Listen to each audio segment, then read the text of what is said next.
Liyayikhetha igumgedlela inkosi enkulu uBhombela Sitimela Samampondo, baba mkhulu mkhulu omkhulu phakade, amen. Usungubaba wayo yonke imvelo ephansi kwelanga. Lokho phela ngisho zona izilwane zazikwazi kahle ukuthi ufikile umkhululi ozozikhulula ebugqileni, njengoba uShembe wayefikile kuleli zwe ezokhulula bona phela abantu abamnyama ebugqilini lapho babegqilezwa ngamaNgisi namabhunu. Ngakho ukuthi base bedlelwe nawo indawo, bedlelwe umhlaba phela kanye namakhosi abo abulawa naboshwa. Base begcotshelwa amakhosi engewona amakhosi oselwa. Lokhu phela abelungu babekwenzela kona ukuthi kuzo izwe lizofa, ngoba inkosi okungeyona yoselwa ayihlakaniphile, ikugombela kwesaba, izolibala ukuzidlela izinkomo, ihlawulise abantu, ibathethise amacala, idle lezo nhlawulo, iphuze ogoloko, ibheme nogwayi, bese iyazidamuzela ngazo izintombi. Iyona nto-ke esuke ifunakala kulesi sihlalo sobukhosi, ukuthi ngifuna ukudla amafutha, kanti umsebenzi wayo inkosi kwangewona ukuthi idla amafutha, ukuhola isizwe, ukondla isizwe, ukuvikela isizwe, ukufundisa abantu ngempilo obungcwele nakho okukholelwa kuye uMvelinqangi, nokulandela onke amasiko kanye nayo yonke imikhosi.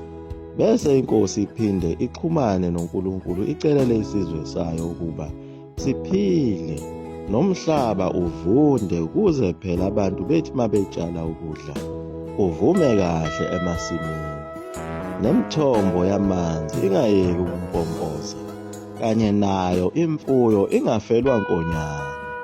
Kodwa abelungu bakubulala konke lokho ukuthi abantu abamnyama bephinde bebe namaqhawe nabo abantu abakhulu abathembele kuwo, njengoba basebebulele lolu hlobo lamakhosi angamakhosi anozwelo, amakhosi oselo ayesembalwa kakhulu ngalesi sikhathi, njengoba uShembe ngalesi sikhathi salolu hambo lwakhe wagcine evume yona inkosi uMtubatuba ukuthi kwakuyiyo inkosi yoselwa, njengoba yagcine ibonile ukuthi uShembe uvela ezulwini, yamphatha kahle, yamhlabela izinkomo.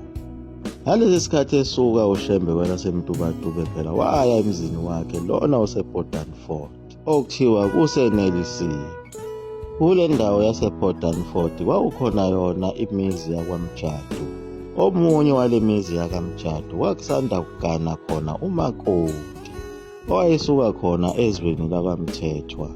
Lowo phela kwakuLina Mthethwa owayefike ezogana lapha emzini wakaMjadu ehamba nodadewabo owayewumakotshana okwakuthiwa uMthintanyoni Mthethwa. Ngaleso sikhathi sasendulo lapho khona umakoti mayiganile wayesuke ezovusa umuzi noma ezowakha. Njengoba wawuthi mawuganiwe wawunganikezwa lona ikhadi lasebhenki, kodwa wawunikwa indawo enkulu lapho ozolima khona ukudla okuzodliwa abantu abakho. Njengoba ngaleso sikhathi abantu besifazane babezakhela ngisho zona izindlu, amakhishi lapho abazophekela khona exhibini, ezibekele amasoyi, eziphahlekele, bese ecela abafana ukuba bemfulelele indlu. Lowo kwakuyiwo umsebenzi womuntu wesifazane oqotho, ongesona isigebengu, engesona isilay queen esifuna ukuzogana bese sinikezwa i-credit card ukuze sizobhuqabhuqa imali yomndeni. Umsebenzi womuntu wesifazane kwakuyiko phela ukondla ikhaya, ondle umndeni wakhe, ephinde ebe wuye unesi womndeni, njengoba wayinakekela nabo abazali bendoda ayiganile, laba phela asebegugile, ebageza ngisho ukubageza. Naye uLina uMamthethwa wayesenikeziwe yona insimu yokuba phela azilimele. Kule nsimi yakhe wayelime wona ummbila. Kwafika isikhathi sokuthi awuvune lo mmbila, wawuvuna wase sewufaka esakeni, lagcwala isaka, waphinde wafaka kwamanye amasaka. Kwathi uma ilanga seliphakama wabona ukuthi sekunzima, wabe sethatha amanye amasaka wahamba nawo washiya amanye ngenhloso yokuthi uzowalanda ngezikhathi zantambama sekuphole ilanga. uMamthethwa njengoba wayezogana kulelizwe lase-Port Danford esuka ezweni lakwaSakamthethwa wayengazi phela ukuthi kule ndawo yase-Port Danford kunezinkawu. Yena ujwayele ezweni lakubo. Ilapho wathi mayifika khona ezolanda lamasaka kaMmbila wafica inqwaba yezinkawu zenze umcimbi khona lapha ensimini yakhe. Yonke inhlobo yezinkawu iyazitika khona lapha kuhleziwe phansi kumndeni. Nawo amazinyane azo izinkawu asukile emhlane ayazitika nawo lapha kuyaqhumuqhumuzwa. Wathi uma ethi Memfu esondela zabaleka izinkawu zagcwala izihlahla, kodwa ngebhadi lazo izinkawu yasala izinyane elaliselincane ngoba unina wethuka kakhulu wagxuma lasala phansi. Langalithola ithuba lokubeletha. Ilapho asizakala khona uMamthethwa ukuthi ngizokhipha isibhongo kuleli zinyane njengoba sekudliwe ummbila engutshale kanzima kanjena. Walibamba lelo zinyane walifaka esikhwameni. Wathi uma efika nalo ekhaya wabiza udade wabo uMthintanyoni, umakotshana wakhe phela. Wathi kuye, dadewethu, thatha leli zinyane lenkawu uyolidayisa laphayana edolobheni laseMthunzini, uyofike ulidayise isihlanu 50 cent. U-50 cent ngaleso sikhathi wawuyimali eyayinkulu kakhulu, njengoba nawo umuzi waseKuphakameni wawuthengwe ngawo phela u-20 pounds. AmaNazaretha ngaleso sikhathi ayinikela ngabo o-10 cent no-20 cent ukuze kuhlanganiswe phela yona imali yokuthengwa kwendawo ukuze kwakhiwe umuzi waseKuphakameni. Nangempela yahamba intombazana lena phela kwakuthiwa uMthintanyoni, ibheke khona edolobheni eMthunzini iphethe isikhwama esinezinyane lenkawu phakathi. Njengoba yayingumakotshana lentombazana, kwakuyilo uhlelo lasendulo ukuthi umakoti uma eyogana ahambe nayo intombazanyana ezomsiza phela aphinde ayithume njengoba isuke ifika phela engakabi nazo izingane. Okusho ukuthi mawumakotshana unako ukufukufukuza mbijana, njengoba uMthintanyoni esehamba esedayisiswa zona izinkawu. Nangu ya ebheke ngasemfuleni umlalazi ugudla ngawo umgwaqo obheke khona eMthunzini.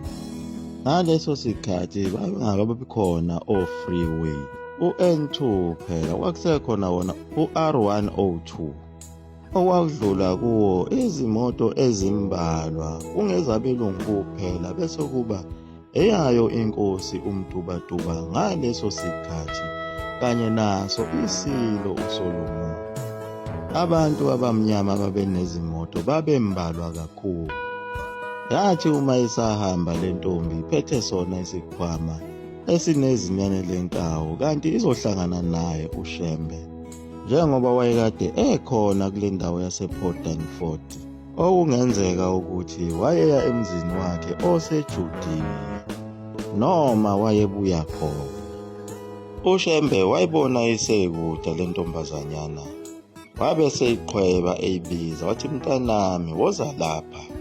Ngaleso sikhathi izingane zayisamhlonipha kakhulu umuntu omdala, nawo le ntombi yenza ngokushesha kuShembe. Wabe seyibuza uShembe ukuthi, mntanami uphetheni kulesi sikhwama? Awuvule kulesi sikhwama ngibone ukuthi ufihleni kulesi sikhwama. Intombazana yaphendula ngokuthi, ngithunyiwe ngiyodayisa leli zinyane lenkawu eMthunzini. Usho ngaleso sikhathi uShembe akakaliboni izinyane, yabe selivula-ke intombazana ngokusho kwakhe uShembe. Lathi selivele ngalo ikhanda esikhwameni izinyane lenkawu, lambuka ngqo emehlweni uShembe. Bathi ukuthula nayo inkawu isikhashana naye uShembe bona ukuthi khona akulalele.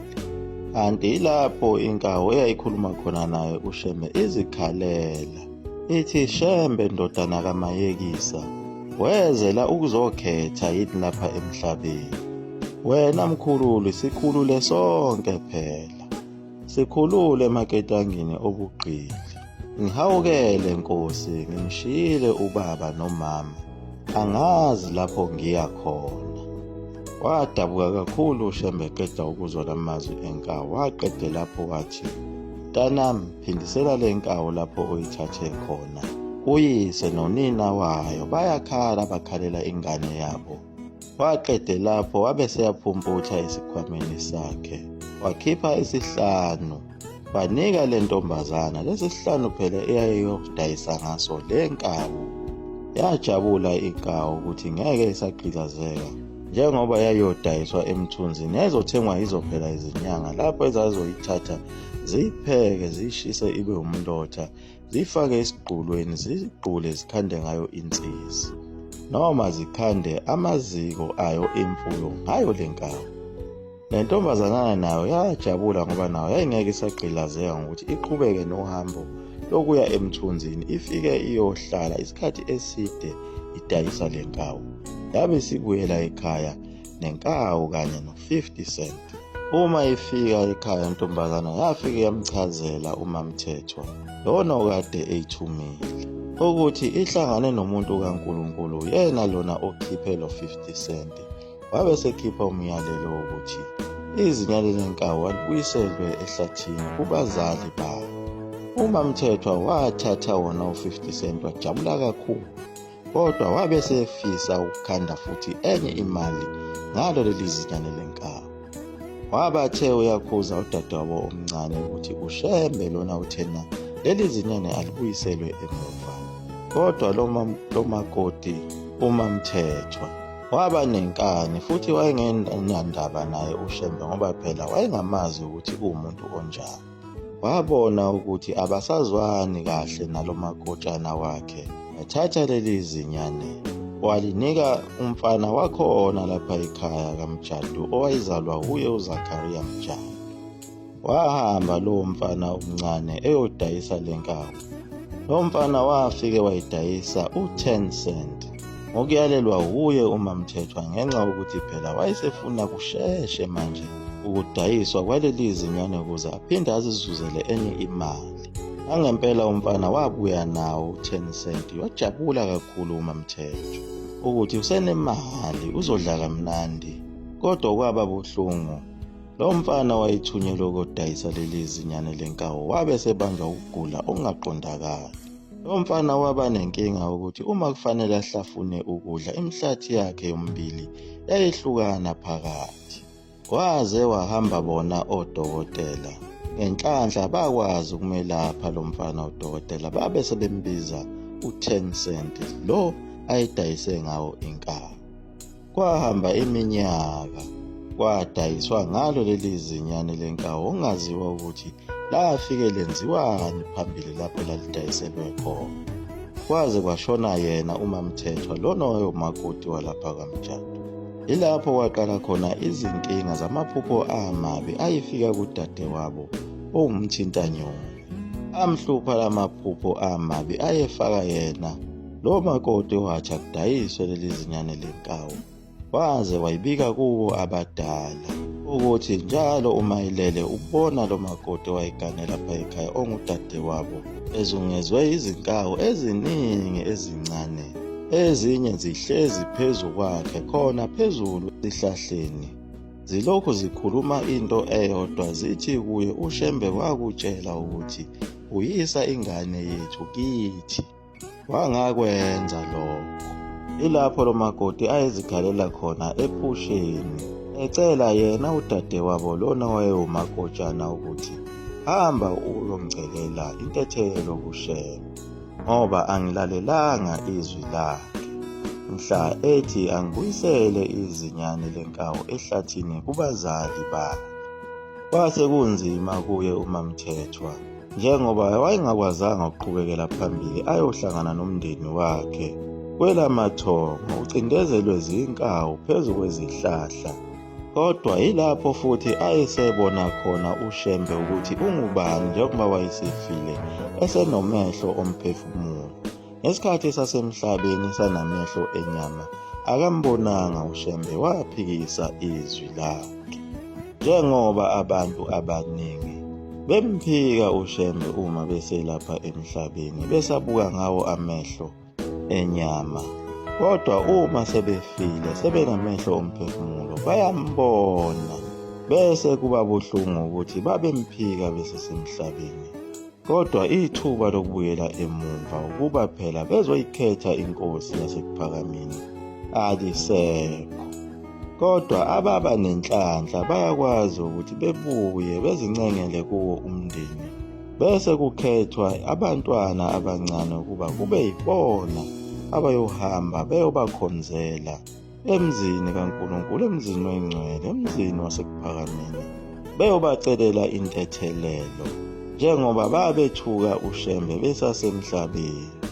Njengoba kuze kube manje abantu abaningi abakhonza kulo leli bandla bafike ngako ukuthunywa ngabantu bakubo asebalala othulini lomhlaba ukuba bezobacelela intethelelo, bezobakhonzela kuShembe, ngoba bona baba yiziphukuphuku ngalesi sikhathi besesemhlabeni.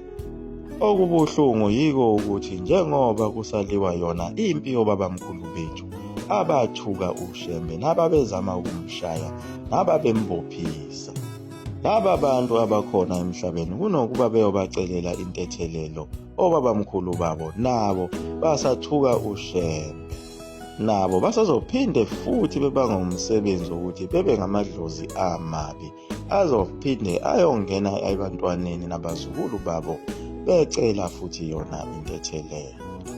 Kanye nawo amabandla obuKristu ahlukumeza kakhulu uShembe awazange aye ukuyocela intethelelo kuye uShembe osakhona namanje emhlabeni nasezulwini.